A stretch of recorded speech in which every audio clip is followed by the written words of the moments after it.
Hello and welcome to Glitch Cube. We're a gaming podcast, and each week we take a deeper look into the art of video games. As always, I'm Christian. And I'm Chris. And welcome back, everybody, as we dive further into the world of games. And it's Zelda week. Hell yeah.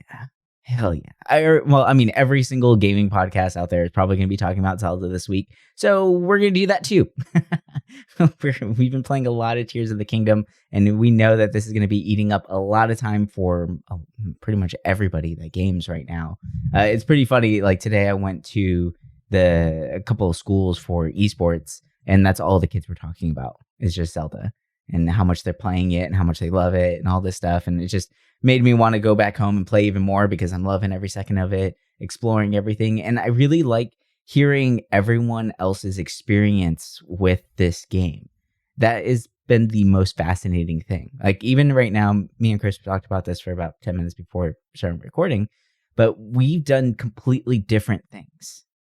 Right. And we've had crazy different experiences with this. And like the kids that I was talking to have done other things where it's like, yeah, they feel like they've been playing about the same amount of time I have, but they are in a completely different part of the world. They have completely different everything. Like they've experienced this whole other side of this aspect of this game. And there's just so much to it. It's really fascinating. But before we dive too far into Tears of the Kingdom specifically, we wanted to just pay homage to Zelda in general. As far as the franchise goes, and maybe talk about some of the earliest memories we have of a Zelda game. I think it's really funny, actually. Maybe I should pull up the quote or the message that I got from my stepsister, because she had brought up the fact that she's going to start playing Zelda, right? And she's so excited about it. She actually saw the post that you put up about the collector's edition. And she said that she started playing Breath of the Wild all month in anticipation of the release. And she said that her first memories of Zelda are watching me play it. And she wanted to thank me for that, which I think is really funny because my first memories of Zelda are actually watching my father and my uncle play Ocarina of Time. So Zelda holds a really interesting place in my family's lives because it's really brought together a bunch of generations and it's made us all gamers. And made us all Nintendo fanboys, right? Like, it's pretty funny. But it started from that. Like, my Uncle Breck showed my dad Zelda from the early ages. And then when Ocarina of Time came out, my dad played it and we watched. And then whenever, I forgot which one I was playing. I think Skyward Sword I was playing over at my uncle's house. And my uncle was there helping me out. And Sabrina would come over and watch me play that. And now she's playing Breath of the Wild. And I told her, well, now it's your turn to pass on the torch to the next family member. And she's like, oh, yeah, I'll just get some kid from down the street to watch me play. So it's pretty funny. But like it's been an interesting ride because Zelda's it's come a long way. Like the game has changed so much, but it still has that core feeling to it, which I think is really fascinating. And I don't know. What's your first little memories of Zelda? What was the first one to really speak to you? I think a big memory of mine was A Link to the Past. And like I kind of have something special with a good chunk of all the ones I've played, but I feel like A Link to the Past stands out because it was the first game I bugged my mom to buy for me when I was a kid. That I remember, like a lot of the games I had originally were my brother's, or I rented from Blockbuster. But I remember the first game I bugged my mom was that game because I was hyped up from Nintendo Power talking about it. And I was like, I need this game. It looks so cool, and I know that the original Zelda and Zelda 2 were, on the NES, but at that point, I was like, this is the new thing. I like the way this looks. And I fell in love with it. I wanted more games like that. And so I remember this was, I think, right around the time the N64 was coming out or right before. I remember going to Funcoland and finding the first two Zeldas for dirt cheap. This is back when NES games, you could find Zelda for like, I don't know, $15, $10. Wasn't the that cart. a nice time? Yeah. And it was cool because, they're the gold cart. So I'm like, oh, this is really cool. Like, I love it. And it after playing A Link to the Past and going to the original Zelda, I was like, this is it. I can see why it was I can see why it was held in really high regards. For the time, it, was kind of mind blowing, right? It was, I don't say a technical marvel, but, for a console game, it was crazy what they did with it. And then I never finished. Did I finish? No, I didn't finish it. I came very, very close to it, and I think I lost my copy because I don't have it anymore. Same with 2. 2, I hated 2. I think a am lot one of of those people did, people. Yeah, but the thing is the people that like it love it, and I feel like if I went back to it now after having playing so many like side-scrolling platformers, I might like it. But I just hated how like attack high, attack low was like so different that I never really understood how to block in it either. Because in a Link to the Past, it's easy. You just have your shield always up and you just bump into it. Oh, my screen flickered. That was kind of weird. But yeah, I mean, and then sorry, I'm just going to spiel on for a little bit. Yeah, go for but it. So when Ocarina of Time came out, I was like, I need this game. Because, it's 3D. Holy crap. Like, I need to play this. And, again, magazines sold me on it. I remember seeing, like, images of it, and I was like, oh my God. And I remember everything about that game was just so crazy to me. Like, Termina Fields, right? Or the farm where you get Epona. And it's just like the music and the setting. It was so good. And it was, at that point, it was really unlike anything I had played. I mean, it was pretty early 3D in console gaming. So, of course, it's going to be new to me. But everything about that game, like, once you become an adult in that game, I was like, whoa, like, what is this? Like, it was such, like, a mind-blowing experience for me as a kid. Because I think I was... When did Ocarina of Time come out? I'm looking at it right now. It came out here in 98. So I was about 9. Yeah, that makes sense. But I remember just like being, wow, like it was so different. And I remember the first temple, right? The forest temple.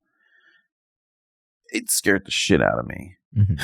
As a kid, because I was like, what the heck? And then, you go to the graveyard with the re-deads and the hand, and it's like, oh my God, like that game freaked me out at points. But loved Ocarina of Time. And the Skulltulas were creepy. I didn't like those things. The way they chitter and like scratch. Their little like room. Yeah. That house. Oh, that room was always creepy too. But I loved it. And it, I will say this before going on.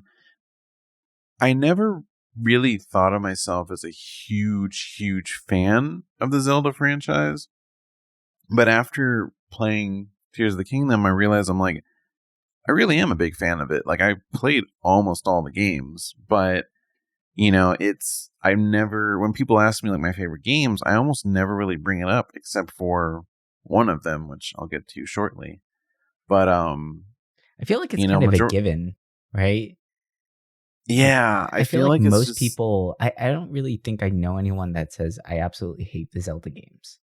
I'm sure there's someone out there, but, I don't know.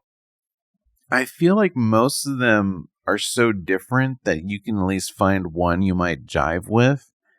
And well, it's like I think that was Mario, right? Like, yeah, it has that Mario. Core mechanics, but they always do something different. When Majora's Mask came out, I was like, what? Like, at first, I hated that time limit. I was like, I don't like this because I love exploring in games. I love being able to just see the world, and having to do that in a time limit, I hated it. I did love that you got to make friends with people, get masks, and then, over time, it was a game I came back to like years later, and loved it. And I remember at the time people were pissed about that. Like I remember like people were like, "Oh, I don't like this," and just kind of gave up on it, which is a bummer because the game's really cool. It has such a heartwarming story too, and a sad story at the same time. Like right, like it's it has a mix. While we're talking about the pre-2000, well, I guess that was 2000, but older, a Zelda game I've always wanted to play, but I just never get around to is Link's Awakening. Yeah, I want to. I feel like I might as well just play the remake that they did because it's cute. Yeah, but that's one I really want to play. But my favorite Zelda game or games of all time, Skyward Sword. Just kidding. oh god, is one I feel like a lot of people don't talk about until recently. I feel like more and more people are bringing this up as like one of the Zelda games they've really enjoyed. But the Oracle games, Oracle of Seasons and Oracle of Ages, I loved these games. And to this day, I still think, if there's a top 10, yeah, I could actually see myself putting like, combining both of those games into one placement because they were so cool, right? You had one where you manipulate the seasons to like solve puzzles. The other ones you manipulate time. Like it was so damn cool. And I loved it. They looked beautiful for the Game Boy Color. Growing up, I actually really liked my Game Boy Color, or the Color, Advance, all of that kind of stuff. So I had to always play them. I think they were really the last handheld Zelda game that I really played though until a lot later. Because I'm looking at the release list right now just to kind of refresh my mind, like time frames. Because I'm like, some of these I'm like, really, that came out then? But Wind Waker, very special place in my heart. I thought it was Such cool. I wish there were more islands in it. I think it's an amazing empty game. That's a great way of putting it. It's a shame that Nintendo hasn't put it on the Switch. I know it was on the Wii U, and it's a bummer that unless someone goes out to get hardware emulated, that there's just no way for a good majority of people to play it because it's so good. And I mean, think about it. For so many years, the Zelda franchise had that toon look thanks to, the DS games and stuff. So like, not being able to play those games when Zelda or Link had that look is kind of a shame because Wind Waker, I remember when it came out, people crapped on it. They hated the cell shading, but that was the game that made me fall in love with cell shading. I absolutely love that art style. Like it's so cool, so different, and it's just like a drawing come to life. It's fantastic, and seeing what people can do with cell shading nowadays, oh my god, it's amazing. Like it's unreal. It's so cool. I mean, having an actual like Ghibli game, right? Like with Ni no Kuni and stuff like that. It's so rad. Or even like Hi-Fi Rush with how like high def it looks. It's like wow, like cell shading has come a long way. And the nice thing about cell shading is that it doesn't ever look dated. No, or like Okami. Okami looks dope. I love that game. Yeah, it's funny that people crap on it, yet it's kind of timeless the way it looks compared to other games because that came out in 2003 out here, and I can think of a lot of other games that came out that around that time that have not aged well. Look wise, and pretty much every game that tried to go for a realistic look back then, not so much. Around look at that the old time, like Deus Ex games. Like, oh god, yeah. I remember there was that video circulating of Link fighting Ganon, and I remember seeing that video circulating like I feel like it was an E3 or somewhere, and everyone's like, "Oh my god, look how realistic it looks!" Like I remember my friends and I were losing our shits over it, and then Wind Waker came out, which I think for a lot of people that's why they were disappointed because Nintendo was making it seem like that. More realistic approach was the next game, right? And we wouldn't really see that look until Twilight Princess, but yeah, Wind Waker for me, like it's I feel like because that came out when I was 14.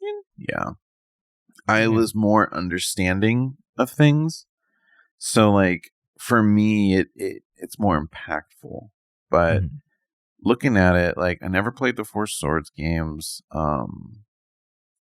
So when it comes to, I guess the Minish Cap was Game Boy Advance. I never played that. Um, when it comes to the DS titles, I only have played Spirit Tracks. I didn't get that far. I do want to play Phantom Hourglass and stuff, but Minish Cap is good. You'd like it. yeah, I've heard really good things about it. And I Uh, definitely want to revisit Twilight Princess. That's one that I haven't really. Same. Hell, we should do a dive on that sometime because That'd be fun. that's a Yeah. game I really want to play because I remember playing quite a bit of it. I feel like I got kind of far into it and I just fell off. But Same. Yeah. and it's not that it was bad. I really liked the look a lot. Like it's funny because when that game came out, I was like, "This is the game. This is the Zelda I always wanted, graphic wise." But it just at at the point it came out, like really, it came out in 2006. Mm-hmm. Wow. I was a junior in high school. Yeah, I was in high school. I, Damn. I think the thing about it though was the Wii controls. I think that like kind of took me out of it, See, I played honestly. on the GameCube.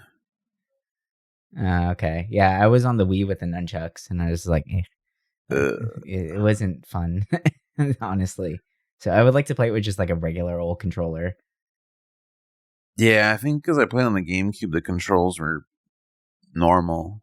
But I feel like I didn't like the dog part, so I was kind of like, I think that's what kind of like deterred me. Plus, that was like the rough year in high school for me, so I was kind of like, I Mm, think I was playing a lot of other stuff at the time. yeah.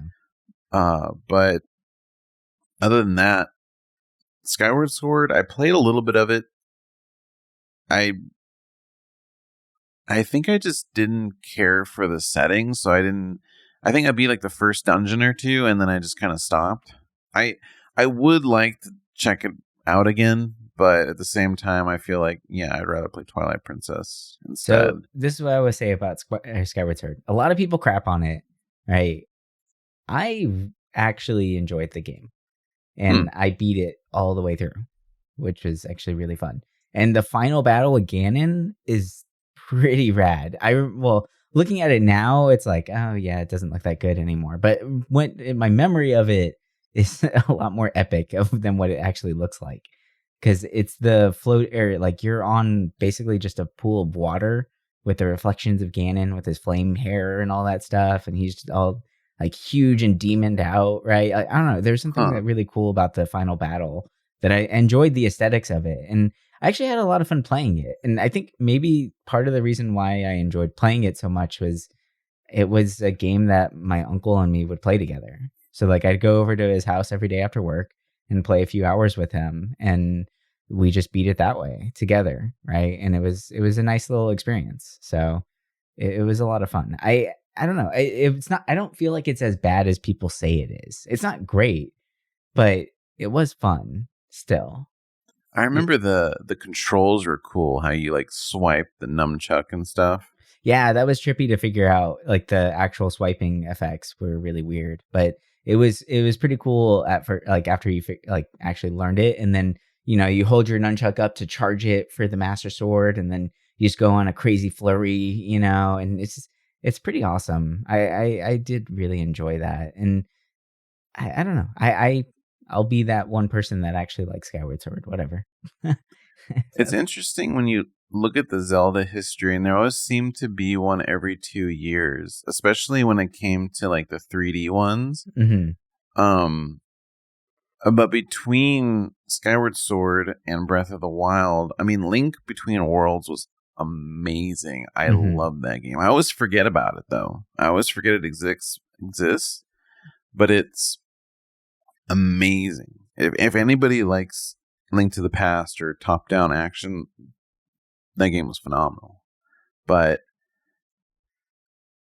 after that, I mean, I'll make this quick because I feel like now we're just going to get in the tears soon. But Breath of the Wild didn't satiate my cravings for Zelda, and I'm pretty sure we'll get into Breath of the Wild together. But I want to Yeah. hear, what about you? Like, I feel like we've kind of played all the same ones for the most part. Hmm. Yeah, and there's definitely ones that we want to revisit together, right? Like I think it's funny we both have the same ones on our list that we've like played it, but we haven't really got too far, but we want to. And Mm-hmm. I, regardless of that, like I have very fond memories of every Zelda game. I would say I'm a Mm-hmm. huge Zelda fan, despite the fact that I haven't beaten every single one, or I've only played some of them. And right, like it's kind of funny. It's the only franchise where I feel like I can play some of it and be like, man, I love it, right? Even though Mm-hmm. you just don't finish it. And I feel like that's how I felt about Breath of the Wild, where I enjoyed it. It was fun, right? It's a fun game, but I never felt like I had anything driving me along or like kind of pushing the plot a little bit more, which I for me, that's what a Zelda game is, right? Like there's story, there's plot, there's things that need to be done, and there's puzzles and all that stuff. So Breath of the Wild was a very interesting title for me because it kind of took all that away. It took away everything that I knew what Zelda was. And I'm not saying that it's not a fantastic game because it's, obviously it's on people's number one game ever lists and all this stuff. And I bought Tears of the Kingdom or pre-ordered it myself too, right? So like, it's not like Breath of the Wild is a bad game at all, right? I think it's a great game.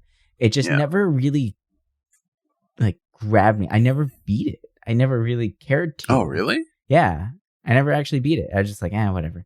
I just stopped after a while. And I like went back and played it a little bit more and then just kind of stopped. I think the last time I went back into it, I hopped in and I got the house and put some shit in it and then turned it off and I was like, okay, I'm good. Like I don't know. There was nothing really like it never felt as if I had to continue, right? Mm. Like and I feel like as a lover of all things Zelda and Final Fantasy and RPGs and that kind of style of genre, I feel like I need that slight driving force. Like, sure, I can see Calamity on the map and I know that there's stuff there, right? But it just never felt like I needed to go deal with this or I need like there were points of interest on the map, but like even finding the memories wasn't that exciting to me because it was just a glowing spot on the map, right? Like it just was like, whatever. Let me just take a picture of it because it was trying to show off the picture controls and all that, right? Like which there's always those kind of gimmicks in these games, right? I mean, Skyward Sword had it with the swiping of the nunchuck and all that and charging your blade that way. So there's a it's kind of a hit and miss for me when it comes to Breath of the Wild. I really enjoyed it, but I felt like I got sidetracked very easily. And it's similar to how what happened to me with Final Fantasy 15 as well, where I instantly got sidetracked. I went and just did every side quest and just did a bunch of extra crap on the side. And I think I was like level 90 by the time I was in chapter 3. And I was like, okay, I might as well just finish the story now because I'm way overpowered, right? Like it just that's kind of what Breath of the Wild feels like to me. It's like go do everything and then come back to the story. Don't worry, Calamity will wait for you, right? And it never really meshed with me. But with Tears of the Kingdom right now, while it's not a completely different game, it's more of the same, but they added in some bits and pieces there that really make it interesting to explore the story, to get explore the world and get more. I feel like there's more story baked into this one, which I really enjoy. Like the dragon tears and like basically taking the Nazca lines, which people don't know about the Nazca lines, but you're playing Tears of the Kingdom. Look up Nazca lines; they're rad. It's so cool. It's Peruvian drawings in the ground, and these things are massive. And it's what Tears of the Kingdom pulled it from. Which when I Hmm. first saw that, I was so like I fell in love instantly with the way the dragon tears work and seeing the giant etchings in the world itself. Because if you look at the actual Nazca lines, they are gorgeous and they're so detailed and so amazing to look at. And you will not be able to tell what it is from the surface. The only way you can actually see the full image is by going up in the air like you do with Sky in Tears of the Kingdom, right? To get the full image of it all. But then you start thinking, how the hell did these people make this stuff, right? But this is real life things. And then when it comes to like the architecture of the shrines, and all that, like there's a lot of nods to Mayan and Aztec culture with and I'm loving looking at all that kind of stuff. And it's really keeping me into it. And I feel like there's more story beats strewn out across the world that keep me going, that remind me I need to continue doing this, right? And I know that there's a lot of stuff like, from what it sounds like, I've focused a little bit more on the story side of it than you have, like because I've done a couple more shrine or temples and all that. But so like you can go and play that route and go and just explore the world and just kind of have fun and do whatever you want, or you can play it like I am as well and kind of look for those story beats. So each one of those story beats is like my beacon, my icon that I'm just going towards. Like if I end up flying up in the air real quick and I see one of these drawings in the earth, well, I'm going there, right? So that I can get the next bit of story and then figure out where to go from there, right? Like it's kind of nice because it's leading me along the right path, and it's actually leading me to the actual temples and shrines and everything like that. So it's a nice bridge that I think these little Dragon Tears drawings are. It's probably one of my favorite things in Tears of the Kingdom is the Dragon's Tears and these drawings. So cool. I didn't know they were like real like that. That's cool. I've seen images of like stuff like painted on the ground like that, but I never like kind of connected that. You gotta see it, man. It's so amazing. It is 100% the Nazca lines, without a doubt. And they have like giant birds, giant spiders, ants, monkeys, animals, all the stuff, but they are so big that whenever you're standing on them, you have no idea what you're standing on. And a lot of people for years would be there and never knew that existed. It wasn't until they went over it with airplanes and helicopters and like the invention of flight that we started noticing these things and being like, oh, wow. Like, so you just don't know that that's there. So it's like, how the hell did they make this stuff, right? It's kind of amazing. Crazy. Yeah. Wow. Yeah, I feel like for me, you kind of hit a lot of points, but with Breath of the Wild, I was very excited to play it. And for me, I think because I was one of those people that was like, this is so different from other Zeldas. I don't know if I'm going to like it. And I was already in a pretty big open world kind of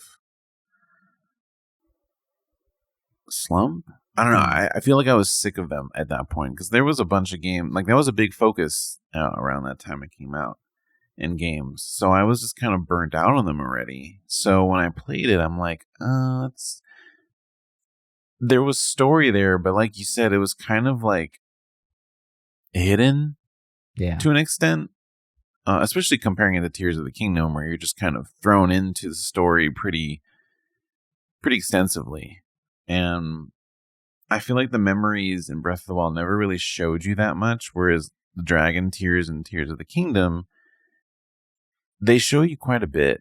I'm not going to mention any of them, but I have more than half, and it's really fascinating the story they tell in this game, and I love it. Like, it's so different. And I was reading that from here on, this is gonna be the template for Zelda games. They're not gonna go back to the old school style, which there's, for a long time I was that person that was like, I don't like this new format. Give me the old style. But really, when you look back at a lot of Zelda games, a lot of them are very different. Like, think about how Ocarina of Time, Majora's Mask were basically the same game to an extent, just remapped, reskinned. Mm-hmm. And then the jump to Wind Waker was just like, whoa. Yeah. It was different. And I mean, granted, the core mechanics were still there, but it was pretty different. And then Twilight Princess was more of the old style. Skyward Sword was kind of that like mix of different things. And then Breath of the Wild just did something different. But this game, I feel like it refined Breath of the Wild. And yeah, it does feel like more Breath of the Wild, but the spells in this actually feel useful. I feel like in Breath of the Wild, the only spell I miss is the bomb because it's kind of annoying having to break rocks in this game. But yeah, or to just use your bomb plants like consistently. I feel like inventory management is a little trickier in this one because there's a lot of just kind of messing around with stuff to figure out what it does, which is cool and everything. But I don't feel like they give you enough bomb plants for how much shit you have to break. They don't. And like having to make a boulder weapon all the time, like it's nice because they usually put like a rock next to those so you can just like. And there's always there always seems to be a rusty claymore buried in the rocks. Like they know, hey, this thing's going to break halfway through. So here's a rusty claymore. Here's a rock. Go have fun. Yeah. And, you know, I feel like they expanded on Breath of the Wild perfectly. You know, if using the same map as before, but being able to focus more on the mechanics and gameplay were like the main focus, aside from having to create a whole new world, like I'm happy with that. You know, a lot of people complain that it does feel like the same game, and that, you know, it makes sense, but it kind of needs to, though, right? Because it's the same world. It's the first. Is this the first time that we've had a part 2 of a Zelda game? Majora's Mask is considered right after, because basically in Majora's Mask he goes to the Lost Woods and meets the Skull Kid, so it's supposed to be like after. But it was mostly that was implied. I feel like most people in like that region didn't know who you were, so like it didn't really feel like a sequel, but it was kind of like, I think some of the Zeldas are connected. Yeah, I know that there's like a lot of theories of connection between the games, but not as connected as this, right? Where it actually showed passing of time with the characters that we had from Breath of the Wild to now, or even the fact, like, come on, how cool is it that Link's hair was actually longer in this one in the beginning, and all shaggy and stuff? That kind of threw me off. I was like, oh crap, they actually made Link older. That's awesome, right? To show the passing of time, which is really cool. Obviously, you get a headdress and all that stuff, or a headpiece that will just change that right away. But it is really cool that that's an option, right? That's something that they did and they included into. And it's the first time I feel like they've done that. Usually Link has the very same look. And, you know, he looks very similar in this one, but your starting outfit is very different in this one, right? With the rags and all that and the shaggy hair. And just, I don't know. It's nice to see that passing of time there, which is pretty cool. And just to have everyone so, like you said, they know you, right? Or even seeing like, you haven't been there yet, but with like Garuda and Riju, like seeing how Riju has grown up is actually really awesome. And seeing her become like this amazing fighter and like this guardian for the Gerudo, I'm like, that's fucking cool. I like this a lot, right? Or going to the Zora domain and seeing Sidon and seeing how happy he is to see his old friend, right? Like there's just something about that just makes it really nice. It makes you want to play more and more, right? Like that connection to the world. Yeah, everyone knowing who you are feels good, and there's a lot of things in this that I was worried when this game was coming out. I talked about it with multiple people, and I was like, I don't know if I'm gonna like this, because I was worried, because I did beat Breath of the Wild, but I felt like I kind of pushed myself to do it. Mm-hmm. I liked it, but I didn't really like it a whole lot. So when I played this, I was like, the shrines are fun. Like almost every shrine I find, I end up doing it right then and there rather than coming back to it. just because the spells are cool. Like rewind is awesome. I love building stuff. I feel like because my battery level's still pretty low, I can't do anything crazy, but I'm like still finding new parts to add, and it's cool. You know, I've seen some of the crazy stuff people have built online. I'm just like, I can't wait to get to the point where I can actually do that, and like it'll last longer than a second. Yeah. But I definitely have taken a detour, and I did the first dungeon, whatever you want to call it. The Wind Temple, right? Yeah, so I did the first one, kind of the one they tell you to go to first, and then I wanted to unlock the whole map, so I did that. Done a bunch of shrines. I think I'm at 40 shrines now. Oh, wow. And I've done quite a bit of the seeds, and I've gotten, I've gotten the sword, and I gotten his Hylian shield, whatever you want to call it. So like I have some decent stuff. And I just been doing a lot of those tiers where it kind of expands the backstory. I'm working on going to the next dungeon. But yeah, I'm like, I thought I was going to kind of mainline the story, but I'm just enjoying everything about this. It's cool how the villages are in this. I feel like they went a step in the right direction with them.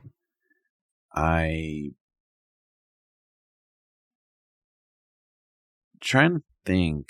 There's one thing I want to say that I think you'll agree with me on this is thank God for these bosses. These bosses are actually cool, and it feels like actual Zelda again, right? Like the Calamity bosses, I just couldn't really get behind. The Water Blight and Thunder Blight, right? Like it just, I don't know. I did 3 of the the Blight bosses in Breath of the Wild, and I just was like kind of over it. But like this one, they actually feel like real Zelda bosses again, which is really awesome, right? Like it's the cheesy thing, right, where they have a weakness and you exploit that weakness and you go for it. But that's part of the fun of a Zelda battle or a Zelda boss battle, is that it's actually a big puzzle. That's what these games are, what these bosses have always been in the past, at least, right?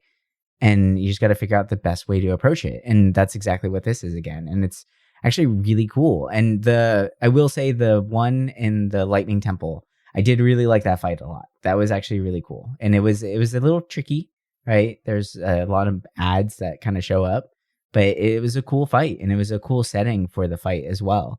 Like it's in a giant pyramid that's like totally, it's an Aztec pyramid, 100%, right? Like that, it is what it is. And it's super cool to see that. But the fight there was really interesting, and I did like the Wind Temple's boss fight as well, with the being able to, like, just flying through the air and using the slow down time for your bows and everything. It's just really cool. Some nice stuff there, actually. Yeah, the bosses in this game do feel good. I like them a lot so far. Even though I've only done that one, some of the world bosses have been very entertaining. When you're running around the world, you'll see something big and you'll be like, oh, like, for me, I'm like, I kind of want to avoid that now after a few missteps. But yeah, it's surprising how I feel like they did mix a lot of the old in with the new. And I was kind of looking at like, okay, what are some things people like don't like about this game, right? Because I'm curious, because I'm one of those people that like I mentioned earlier, hated Breath of the Wild or didn't like it, and I love this. And I know there was a lot of other people that had that same sentiment, right? And a lot of the reasons like are valid. I feel like a lot of people are complaining about the graphics, and I'm just like, what are they complaining about? Like, oh, well, how the distance. And it's just like, well, you can't expect a Switch game to look amazing when it's, the distance. And, a lot of people bring it up like, oh, it's like PlayStation 2 graphics, stuff like that. But it's like, I mean, the PlayStation 2 games look for the most part, really amazing too. But I mean, the thing is that back then they were trying to push the graphic, level. Mm-hmm. Whereas with this, it's like Nintendo knows what they're doing with their limitations, and the amount of stuff that you can put on the screen and do in this game, to me, it makes sense why it might not be the most high def. The only complaint I have is that, yes, at times it is a little too bright, but for me, the room with the TV has a window facing it. So, I mean, when the sun's out, I mean, it kind of works perfectly because I don't have to worry about seeing a stupid window on my screen. Or But here's a little trick I learned too. If you hold down the home button on your Joy-Con, that'll actually pop up the settings for brightness real quick, and you can just change it right there on the fly.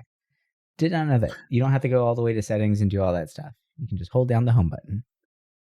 Oh, yeah. Yeah, that works in handheld, but when I'm on the TV, I'm like, I don't think I've ever. Yeah. I like never play my Switch on the TV. I only play it in handheld. I feel it. Yeah, normally I avoid handheld mode, but with this game, I'm doing a lot more just because it's easier to kind of like watch the baby and watch TV while I'm playing, and yeah, I'm like still really surprised by this game because I feel like every time I boot it up, I learn something new, and I realize with this game, like I have to make like a goal list for the day, right? So for me, I'm like, okay, what am I going to do today? Well, I'm going to try and get 5 shrines done, or I'm going to unlock all the sky towers for this one side of the map. And sticking to kind of like some little goals for the day kind of really helps like progress the non-story stuff, I feel like, for me. And I feel like that's kind of how I've been able to get a lot of the side stuff done.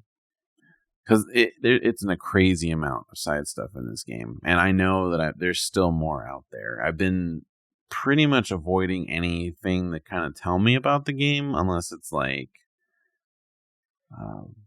in regards to like building, or like if there's a certain item I wanted from the last game in this, I was like, oh, where do I get it? You know, like it's cool. You know, I think after playing Elden Ring, I was kind of having a hunger for this kind of game, but I just never really found it since then.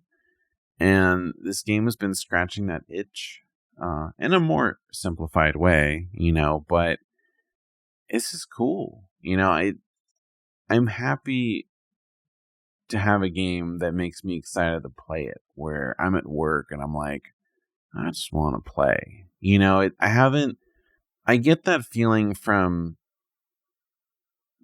quite a few indie titles recently, where I'm like, when I'm done for the day, you know, the next day at work, I'm like thinking about like, oh, I kind of want to just finish that game already. You know, I want to experience it.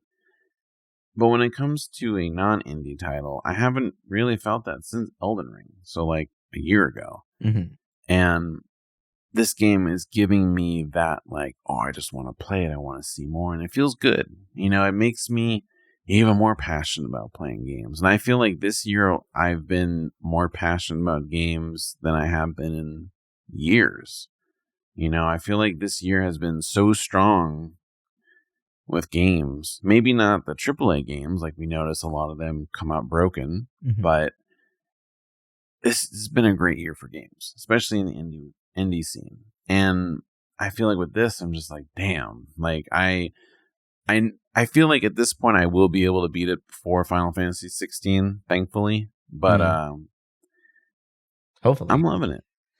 You know, like I'm excited for Final Fantasy, don't get me wrong, but this game, like it's cool. You know, it has sucked me in enough where I want to do side stuff. And I think with Breath of the Wild, I basically just mainlined it, because when I first played it, I was like, I need to do this, and then I got overwhelmed, and I just stuck to the main story and finished it. Whereas this game, it's like, oh, I got my one, I did a little bit of the story. Well, let's go discover this, and I feel like I'm playing it the way a lot of other people play it that like the game, and I think that's making me like it. Mhm. But yeah, it's just, I don't know. There's something different about this title that it makes me have a newfound love for the franchise, and it makes me, like we were saying, kind of want to play some of the older titles that I never finished. But I'm also just kind of excited for the next game.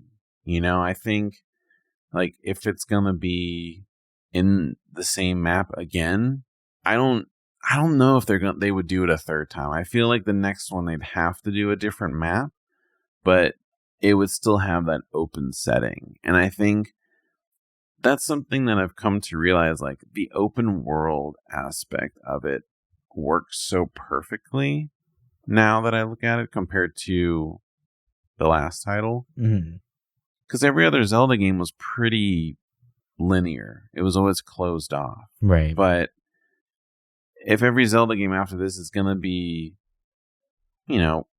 some people are coining it as like an immersive sandbox game. And I can see it. I don't know if I'm in that camp of people calling it immersive sim, just because I really enjoy immersive sims, and they're a little more in depth than this game is in a lot of ways. But this is definitely an immersive sandbox, and I want to see what they do next. Is the next one gonna be like a darker tone of it, like say Majora's Mask, or what are they gonna do? That would be pretty rad if they bring back the darkness of the older Zeldas.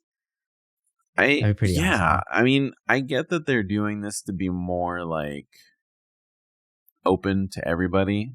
When Majora's Mask came out, I feel like it was kind of dark. I mean, Ocarina of Time was really dark once you became an adult, but I feel like when you look at a lot of Zelda games since Twilight Princess, they've always been more on the lighter side. Right. So I'm wondering, like, are they just going to kind of keep this going? But, I mean, I'm pretty sure by the time we get the next Zelda, the new hardware will be out. Because there were those rumors that the next Nintendo console would be, late 2024. Right. So by then we'll probably have not a new Zelda, but we'll at least probably have like a trailer or something. So I'm excited. I'm still excited for this game. What I'm most excited about. Finish recording, I'm gonna play. Yeah, me too, actually. But what I'm interested in is what happens to Link's arm. Right? We haven't talked about that at all, really, because it's kind of spoilery. But it's in the beginning of the game. In the first 5 minutes. Yeah, but like he gets an arm transplant, basically, right? And because his arm was too damaged, so he literally has King Raru's arm, which is crazy. But does he get to keep it? Or is that going to be something trippy later on where like that kind of disappears and then Link has like a robot arm or something, right? I don't know. Yeah, that's a good point. I didn't think about that. Like, it is really cool. Like, I actually really like the arm. I think it's cool. And I think one thing I will say is I think it kind of nods to the stories that are there, that there's a lot of statues, obviously in the shrines and everything, of what is King Raru's race again? Zonai, yeah. Where it's obviously a statue of King Raru and Sonia, the first king and queen of Hyrule, which is a Zonai and a Hylian, right? Like coming together. So I'm wondering, like, if that is now being recreated with Link having a Zonai arm, and now, like, maybe are we gonna have that bonding moment between Link and Zelda finally? That a lot of people want or would be interesting to actually see after all these years, right? Or is he gonna just lose it and have like a different kind of prosthetic, which would be really trippy? And it would be cool if they did an update to some skins on Smash Brothers too, because if we can have Ganon looking like that, that would be dope. Yeah, this model of Ganon is freaking cool looking. Like, I was always a fan of the Ocarina of Time look, just because that's kind of the one everyone thinks about. Like, not Ganon, the big dude, but like the regular human looking one. Yeah. And I hated the way he looked in Breath of the Wild. the Phantom Ganon or whatever. Yeah, it was kind of weird. Same with Wind Waker. I thought he looked kind of cheesy in Wind Waker. Oh, But I actually the fight was cool. like that Wind Waker canon. I like the fact that you stab him in the head. Yeah, I think the fight in that one was the most entertaining because I just always want a Ganon fight with a sword, right? Because ever since that stupid trailer that we never got the game for, that realistic one, you see them having a sword fight, and I'm like, I want to play that. And I think Twilight Princess you do, because I feel like I've seen videos of that, but I think so. And then Skyward Sword has that sword fight that you would want. Oh yeah, that's true. I'm hoping this game has it. I've been really, even though I haven't been on a media like blackout when it comes to this kind of stuff, I haven't been spoiled, which is kind of nice. Obviously, there's some things that I have found out that I was like, well, it's not like it's a deal breaker for me, but I was like, oh, but nothing story related. It's more so like discovering stuff. So I'm curious to see how, the Ganon fight will be, but like, I love the way the characters look in this game. And I wouldn't be surprised if this game creates more furries just because how fit are some of these creatures? Like, what the fuck? I'm like, damn, dude. Like, Nintendo just wants to make everyone bangable in this game. That's true. It's very true. Honestly, like the Zonai, the Zora, every freaking Ganon. Ganon, like, what the heck? Like, what's it called? The bird people. What do they call it? The bird people. Yeah. Raru's all like fit. He's got like those like the hips with like the beeline. Like, I'm just like, what are they doing? Yeah. Everyone's jacked in this world. The Garudas are all like, well, the Garudas have always been kind of like, dude, the barely Garudas, dressed, but like, I'm like, when you're there, there's some, there's one character in particular, I forgot her name. They zoom in on her thighs like twice because her thighs are bigger than fucking Link. Like, they're just massive. It's so funny. My God. Yeah, I was like, what? I love that. It's super funny. Like, everyone there is just super ripped and yoked, and then all of a sudden just like thighs for days. Just huge. It's really funny. You'll get a lot of that one. There's so many outfits in this game too, where it's like, it's cool. One thing I realized with this game that I feel like I didn't realize it when I played Breath of the Wild, and this was a big thing I hated about Breath of the Wild. I know a lot of other people didn't like it either, was the weapon durability. I don't want to say fusing kind of fixed that problem in this game, because it kind of does, but it kind of doesn't. It just basically gives you two weapons on one with a durability, but a thing I respect is it makes me try different weapons. It makes me do different play styles. Whereas if I just had a weapon that didn't break, I would probably always just be using whatever was the next strong one and never really experiment. In this game, I'm usually trying to burn through my weaker weapons first. But I mean, now that I got the special sword, I'm primarily use that. I mean, it does have a cooldown, like the last game, right. But I love using spears in this game. Like, I feel like spears are actually my go-to just because I love like how they work, and it's cool. Daisy chaining weapons together is really interesting. Putting minecart on your shield and rail grinding with that is freaking awesome too. Like, there's so many different things that are available, which is crazy. Yeah, and it's fascinating. Like, I don't know.